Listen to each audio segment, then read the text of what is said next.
રામ કૃપા વગર રામ શબ્દ બોલાવો ને એ પણ બહુ અઘરી વાત છે। એમાં રામની કથાઓ મળવી, આહા, રામના ચરિત્રના ગુણ સાંભળવા, રામના ચરિત્રનું આવિર્ભાવ આમ પ્રત્યક્ષ આંખમાં રામ દેખાય એ રૂપમાં રામને સાંભળવાના।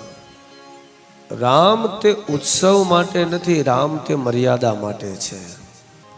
ઉત્સવ તો થોડી ઘણી વાર માટે થઈને બની શકે। અવધમાં જ્યારે અયોધ્યામાં રામ પધાર્યા ત્યારે ઉત્સવ તો થયો જ હતો, પણ રામે મર્યાદાઓને ખૂબ માન્યતા આપી છે, ઉત્સવોને નહીં।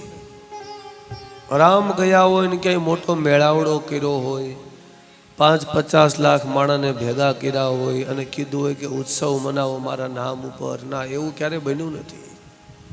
રામ તો રામ છે।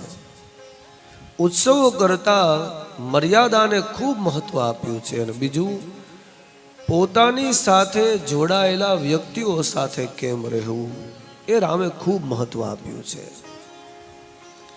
રામની સરિતામાંથી જો માણસ ખાલી આટલું જાણી જાય તો પણ વાત બની જાય એવી છે।